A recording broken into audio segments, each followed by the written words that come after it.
Hi, I'm Cara, and today I've challenged myself to crochet a chestnut mushroom in 24 hours.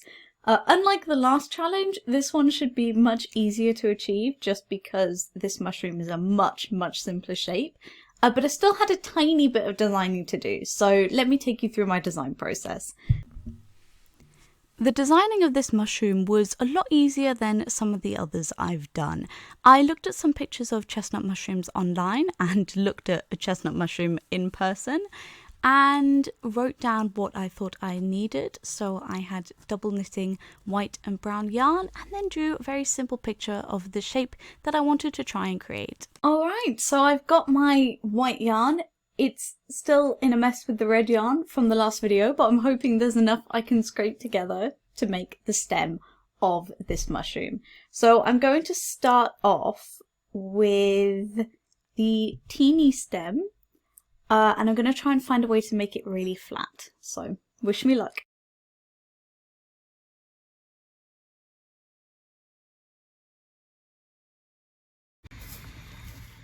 After a few rows, I ended up with a flat looking surface like this.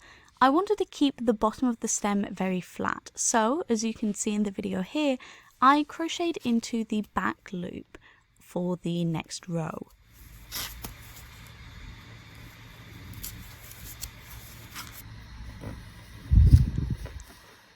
After that row, I got something that looked like this. So as you can see, as I keep crocheting up, this will stay flat. I was going to delete this footage, but I thought you all deserved to see me lose my crochet hook, even though it was in my hand the entire time. And I only realized when I got an identical crochet hook out. It was very frustrating. When the stem to start making the gill bit. So here I crocheted into the front loop of the last row in order to make the next bit flat.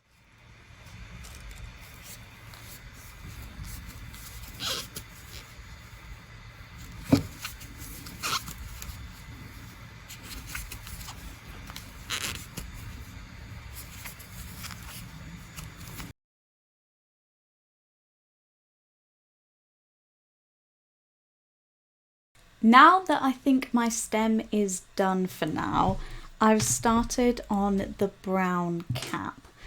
I have no idea how I'm going to get the shape that I want because I really want it to have this kind of flat, very chestnut mushroom shape. So my plan is to just start crocheting and hope that it turns out okay, and if it doesn't, I can always start again.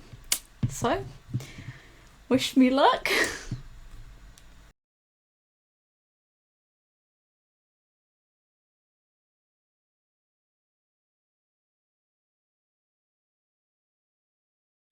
I think I've now made the cap the size that I want. So I'm hoping to just keep crocheting down a little bit and then tuck it in so that I can sew these two pieces together. Let's see what it looks like. Eventually I ended up with a cap that looked like this, and then I just had to sew it to the stem. And here we have it, a chestnut mushroom. The reason I chose to crochet a chestnut mushroom specifically is because I love them so much. If I could eat fried chestnut mushrooms on toast every single day, then I would. And it seems like I'm not alone. The global market for edible mushrooms is around £29 billion per year, with at least 350 different species being consumed.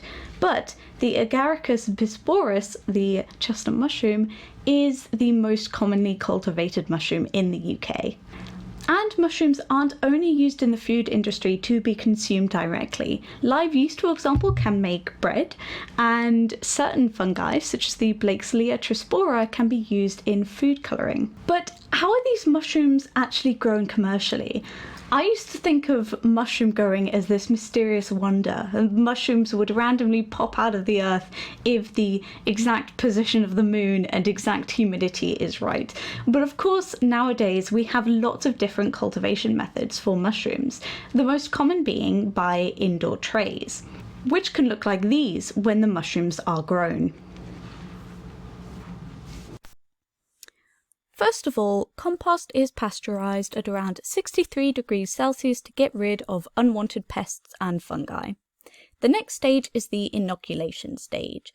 So this product called spawn is made. Mycelium are encouraged to grow on a substrate. There are many different types of substrates, but they should have plenty of nitrogen and carbohydrate for the mycelium to grow on, so rye and other grains work very well. It is easier to use this spawn rather than spores because there is a much lower risk of contamination. The spawn is then added to the compost and beds are filled with this mixture. Casing is then placed on top of the compost. Casing is a fertilizer such as peat moss and lime which can provide the fungi with plenty of nitrogen and water. The casing promotes primordia, or mushroom pins. So this means the mushrooms are now growing and we can change the conditions to better suit their growth. And finally, we have mushrooms that we can harvest. So in that case, why do really expensive, rare mushrooms like truffles still exist? Why can't we just grow those as well? Prices vary, but in the UK, a black truffle can fetch up to £1,300 per kilogram, and the white truffle up to around £5,250 per kilogram. Truffles form a special relationship with trees such as oak, hazel, poplar, beech, or pine. The trees provide them with sugars, and in return the fungus provides the trees with nutrients. Truffles form a particular type of relationship called Ectomycorrhizal Relationship, where the mycelium enters the roots, goes past the epidermis into cortical cells, which are in the middle of the plant root and allow substances and nutrients to travel all around the tree. However, as you can see in the next diagram I show, the hyphae stay on the outside of these cells. They do not enter the cells. They also need really specific living conditions, from the soil pH to how drained the soil is to the temperature. Instead of being grown commercially, truffles have to be foraged, using either female pigs, which can track them down as they contain the pheromone androstanol, which is also found in male pig saliva, or using dogs, who are far less likely to eat the truffle when they finally find one. I hope you enjoyed this video, and be sure to eat a lot of mushrooms. Follow the British Mycological Society YouTube channel if you want to see more, and join us on UK Fungus Day on the 2nd of October, where there will be lots of different fungal activities and videos and cool stuff to see. See you there!